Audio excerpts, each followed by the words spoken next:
اس میں وضو تمیز سے، پانی نہ گرے.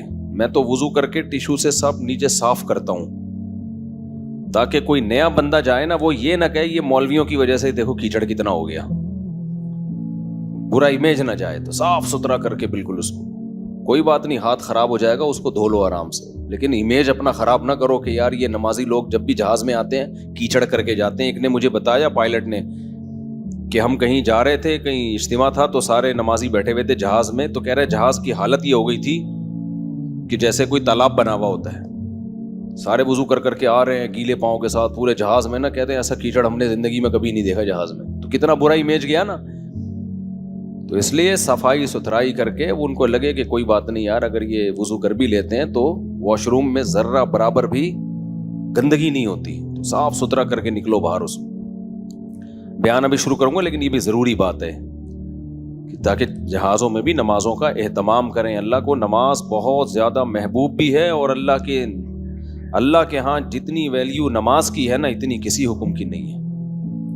اللہ نے نہیں چھوڑی. میں نے دیکھا ہے لوگ جہازوں میں نمازیں گول کر رہے ہیں، ٹرینوں میں نمازیں گول کر رہے ہیں، شاپنگ میں نمازیں. او بھائی میدان جنگ میں اللہ کہہ رہا ہے میدان جنگ میں کہ نہیں، اگر تم میدان جنگ میں کھڑے ہو کر پڑھ سکتے تو پیدل پڑھ لو، سواری پہ پڑھ لو.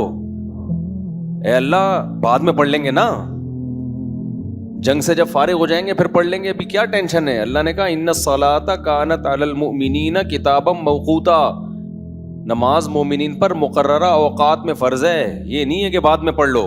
کتنے آرام سے کہتے ہیں بھی سفر میں ابھی کہاں جائیں کیا کریں. نہیں بھائی، نمازی آدمی زمین آسمان ادھر سے ادھر ہو جائے وہ کہتا ہے بھائی چھوڑنی نہیں ہے کچھ بھی ہو جائے. آج نمازی بھی نمازی نہیں رہے ہیں. تو ہم نے یہ ضرور کیا کیونکہ اس میں وضو بہت مشکل کام ہے. تو اس میں پھر ہم نے یہ کیا کہ بھائی 5 بجے جیسے اپلیکیشن سے پتہ چل گیا شافی وقت کے مطابق 5 بجے ظہر قضا ہو رہی ہے، تو بھائی 4:45 پہ یا 4:50 پہ ہم نے ظہر پڑھ لی. قبلہ رخ کھڑے ہو کر 2 رکعت پڑھی ہیں. تھوڑی دیر میں عصر کا ٹائم ہو گیا، اسی وضو سے عصر نمٹا لی. سمجھتے ہو؟ تو یہ اس طرح سے نبی صلی اللہ علیہ وسلم نے نمازوں کو سفر میں جمع کیا ہے. اور یہ جو حدیث ہے نا جس میں آتا ہے نبی صلی اللہ علیہ وسلم نے بغیر کسی عذر کے سفر کے نمازیں اکٹھی پڑھی ہیں ظہر عصر کی، تو اس کا بھی یہی مطلب ہے. ایسے اکٹھی نہیں ہے کہ ظہر کو قضا کر دیا ہو یا عصر کو ظہر کے ٹائم پہ پڑھ لیا ہو. ورنہ پھر یہ جو آیت ہے حافظوا علی الصلاوات والصلاۃ الوسطی، نمازوں کی حفاظت کرو خصوصاً عصر کی نماز کی، پھر اس کا مطلب کیا ہو گیا؟ اس کا تو پھر مطلب ہی نہیں بنتا کوئی. تو حدیث کی وہ تشریح کی جائے گی جو قرآن سے میچ کر رہی ہو. تو اس طرح سے پھر مغرب عشاء بھی ایسے پڑھ سکتے ہیں آپ. مغرب کو ڈیلے کر دیا، عام حالات میں یہ مناسب نہیں ہے، نبی صلی اللہ علیہ وسلم کا معمول نہیں تھا، لیکن کبھی کبھار کوئی عذر ہو تو اس طرح سے ڈیلے کیا جا سکتا ہے. تو مغرب کو تھوڑا ڈیلے کیا عشاء کے قریب. صحیح بخاری کی حدیث ہے، اس میں حضرت عبداللہ بن عمر نے اسی طرح جمع کیا ہے کہ مغرب پڑھی تلبث یسیراً، تھوڑی دیر ٹھہرے پھر عشاء پڑھ لی. تو اس سے پتہ چلتا ہے کہ جن حدیثوں میں آتا ہے اکٹھی پڑھی ہیں تو ان کا یہ مطلب ہے جو بخاری میں بیان. خیر ابھی یہ ٹاپک نہیں ہے کیونکہ لوگ کہتے ہیں کہ یہ لوگ حدیثوں کو نہیں مانتے، حدیثوں میں تو 2 نمازیں اکٹھی پڑھنے کا ہے. ہم مانتے ہیں اکٹھی، لیکن اکٹھی کا مطلب کیا ہے؟ تو خلاصہ یہ کہ کسی قیمت پہ بھائی نماز قضا بولو مت کرو. دیکھو بار بار ایک بات بیان کرتا ہوں، اللہ کے حکم میں آسانی ہے، لچک نہیں ہے. کیونکہ دنیا میں کوئی بھی قانون ساز اپنے قانون کو ہلکا نہیں سمجھتا. دنیا میں جو بھی حکومت ہوتی ہے قانون بنائے اور یہ کہے کہ یہ لازم ہے، اس کے بعد پھر وہ لازم نہ کرے، اور تو اس کا مطلب خود اپنے قانون کی ویلیو کو وہ ڈی ویلیو کر رہی ہے نا. یہی مطلب ہو گیا نا. دنیا میں کوئی یہ نہیں کرتا، تو اللہ قانون بنائے اور کہے کہ یہ فرض ہے، سفر میں بھی فرض ہے، حضر میں بھی فرض ہے، پھر اللہ کہے چلو میں نے کہہ تو دیا باقی تمہاری مرضی.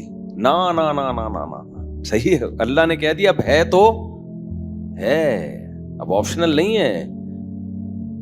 رمضان کے بار بار میں بتاتا ہوں نا، روزے میں مزدور کو بھی روزہ رکھنا پڑے گا، کتنی سخت گرمی ہو، کیونکہ اللہ نے قانون بنا دیا بھائی بیماری میں سفر میں چھوڑ سکتے ہو، اس کا مطلب تیسرا کوئی عذر نہیں ہے، رکھنا پڑے گا۔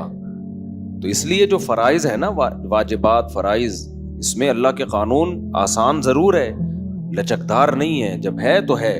اسی میں ایک اور مسئلہ آ گیا عدت کا، کسی عورت کے شوہر کا انتقال ہو جائے، اللہ نے قانون بنا دیا، آسان قانون بنایا۔ زمانہ جاہلیت میں بہت مشکل تھا، جب کسی عورت کے شوہر کا انتقال ہوتا تھا تو زمانہ جاہلیت میں عورت 2 سال عدت گزارتی تھی۔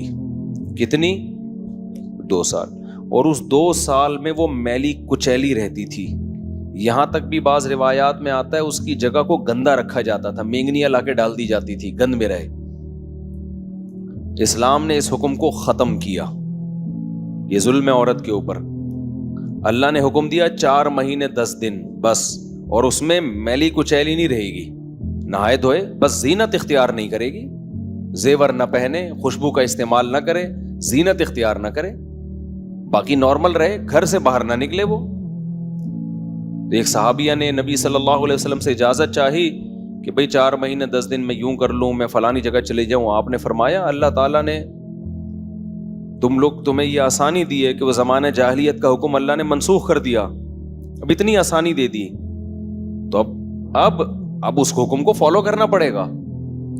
اب آج کل خواتین کیا کرتی ہیں، شوہر کی ڈیتھ ہوئی، جو دیندار نہیں ہے ان کی تو بات ہی نہیں کر رہا نا، ان کی نظر میں تو عدت ودت کی کوئی 2 ٹکے کی حیثیت ہی نہیں ہے، وہ تو اس کو دقیانوسی حکام سمجھتی ہیں۔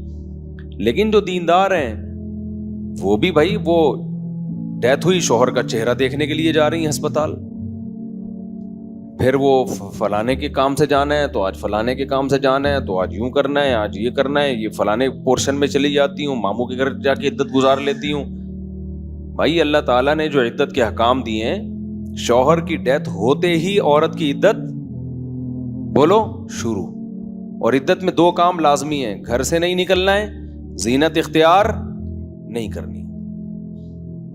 اب اس میں لوگ ہمیں تنگ کرتے ہیں، یار وہ چہرہ دیکھنے جانا چاہتی ہے ہاسپٹل میں، بھائی شوہر کو گھر لے آؤ، اگر بیوی نے اپنے شوہر کو دیکھنا ہے میت کو گھر لے آؤ، عورت نہیں روڈ پہ آ سکتی، جنازے کی چارپائی کے پیچھے پیچھے جا رہی ہوتی ہیں گھر سے باہر نکل کے، پھر اللہ کو غضب آئے گا، جب میں نے ایک آرڈر دے دیا ہے اس کو ہلکا کیوں لے رہے ہو؟ عیادت کے لیے نہیں جا سکتی وہ، سمجھ رہے کہ بھئی فلاں بیمار ہے تو چلو میں عیادت کے لیے چلی جاؤں، فلاں کی ڈیتھ ہو گئی چلو میں تعزیت کے لیے، حج ختم ہو جاتا ہے اس سے۔ حج کی کتنے مسئلے آتے ہیں، عورت نے حج کی درخواست دی ہوئی ہے، نام آ گیا، حج پہ جانے کی تیاری ہو گئی، شوہر کا انتقال ہو گیا، اب جس دن جانا ہے 4 مہینے تو ہو جائیں گے، 10 دن رہ جائیں گے، تو ہم کہتے ہیں بھائی 10 دن کیا 1 گھنٹہ بھی رہ گیا ہونا 4 مہینے 10 دن ہونے میں، آپ کو 1 گھنٹہ پہلے بھی نکلنے کی اجازت نہیں، بے شک حج ضائع ہو جائے کوئی بات نہیں، حج کینسل ہو جائے، کیونکہ حج کی فرضیت پہ عدت مقدم ہے، حج اگلے سال بھی ہو سکتا ہے، عدت تھوڑی ہو سکتی ہے۔ تو ہاں یہ اللہ نے آسانی رکھ دی ہے کہ جس عورت کا کوئی کمانے والا نہ ہو، اللہ نے لچک، جہاں شدید ضرورت تھی وہاں اللہ نے خود بخود لچک رکھ دی کہ بھوکے تو نہیں مر سکتے نا، کمانے والا کوئی نہیں ہے تو کمانے کے لیے جا سکتی ہے، مجبوری ہے بھائی کمانا، تو اس میں فقہاء نے بیان کیا دن میں جائے بغیر زینت اختیار کیے، اور دن میں واپس آ جائے، اور صرف کمانے کی حد تک باہر نکلے، ادھر ادھر نہ جائے۔ اب اس میں خواتین یہ کیوں ایسے کیا، بھائی اللہ کا حکم ہے، اب اس میں آپ کو چونو چرا کی اجازت بولو نہیں ہے، بس آرڈر دے دیا۔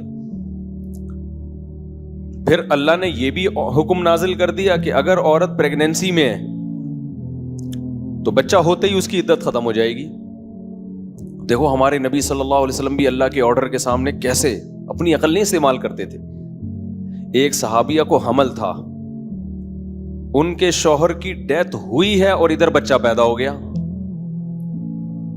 ادھر ڈیتھ ہوئی اور ادھر فوراً ہی، اب ان کو خیال ہوا بھائی اتنی جلدی تو عدت پوری نہیں ہوتی، تو کیا کرنا ہے، نبی نے سے مسئلہ پوچھا کہ آپ نے فرمایا ختم۔ جب اللہ نے کہہ دیا وَأُولَاتُ الْأَحْمَالِ اجلہن ان یضعن حملہن، کہ حمل والی عورت کی عدت یہ ہے کہ بچہ جن لے. تو بچہ جن دیا تو اللہ نے تو نہیں کہا کہ 1 سیکنڈ بعد جنے یا 1 سال کے بعد جنے. اللہ نے یہ کہا ہے اللہ نے قرآن میں. تو ہمارے نبی بھی اللہ کے حکم کو کیسے فالو کرتے تھے نا. اگر یہی بچہ پہلے پیدا ہو جاتا، پیدا ہوتے ہی شوہر کی موت ہو جاتی. فقہا بہت باریک مسائل بیان کرتے ہیں، اور آج کل کے اسکالر نا ان کا مذاق اڑاتے ہیں کہ دیکھو یہ اتنی باتوں میں لوگوں کو الجھایا ہوا ہے. فقہا نے بیان کیا ہے کہ ادھر بچہ پیدا ہوا، کیونکہ ایسا ممکن ہے، قانون جب لکھا جاتا ہے تو امکان کو بھی لکھا جاتا ہے کہ ابھی آدھا بچہ پیدا ہوا ہے اور شوہر کی ڈیتھ ہو گئی تو کیا ہوگا. ایک ہے بچہ پیدا ہوتے ہی شوہر کی ڈیتھ ہو جائے، تو بچہ چونکہ پہلے پیدا ہوا ہے، شوہر کی ڈیتھ بعد میں ہوئی ہے، تو اب عدت کیا ہوگی؟ اب 4 مہینے 10 دن چلے گی. ادھر شوہر کی ڈیتھ ہوئی اور فوراً بچہ پیدا ہو گیا تو عدت ختم. اب ایسے بھی کیس قیامت تک کے لیے دین آیا ہے نا. ایسا بھی ممکن ہے کہ شوہر کی ڈیتھ ہوئی اور بچہ آدھا پیدا ہوا ہے اور ادھر ڈیتھ ہوئی اس کی، یعنی ولادت ہو رہی تھی اور شوہر کا انتقال ہو گیا. امکان تو ہے نا، لا جب لکھا جاتا ہے نا تو اس میں امکانات بھی لکھے جاتے ہیں. تو فقہا نے اس پہ بھی بحث کی ہے کہ اس صورت میں کیا ہوگا. یا عورت کنفیوز ہے، پتہ ہی نہیں چل رہا کہ جب اطلاع ملی ہے تو بچہ پیدا ہو چکا تھا یا نہیں ہوا تھا. اس کے بھی فقہا نے احکام لکھے ہیں. تو بہت باریکیوں میں جا کے، تاکہ آئندہ آنے والے لوگوں کو کنفیوژن نہ ہو. آپ کتاب میں جا کے دیکھو، ہر مسئلہ فقہا نے ڈسکشن کی ہے اور اس کو بیان کیا ہے. تو ذرا سے فرق سے عدت کا حکم چینج. لیکن کیوں اتنا احتیاط کیوں بھائی؟ اللہ کا جب لا ہے تو وہ 2 اور 2 4 کی طرح ہے. سمجھتے ہو کہ نہیں سمجھتے ہو؟ جب اللہ نے کہہ دیا کہ بھائی جو حمل والی عورت ہے اس کا بچہ پیدا ہوتے عدت ختم، اگلے سیکنڈ میں بچہ پیدا ہوا عدت ختم. حضرت عائشہ کا قول ہے یا کسی صحابی کا کہ شوہر کو ابھی غسل بھی دیا جا رہا ہو نا، ابھی دفنایا بھی نہیں جا رہا ہے اور بچہ پیدا ہو جائے تو بس ختم عدت. چاہے دفنایا بھی نہ ہو، فوراً نکاح کر سکتی ہے وہ، ٹھیک ہے نا، فوراً نکاح کر سکتی ہے. تو اللہ نے اجازت دے دی اس کو. اب اس میں حکمت کیا ہے ہمیں نہیں پتا بھائی، اللہ کا حکم ہے.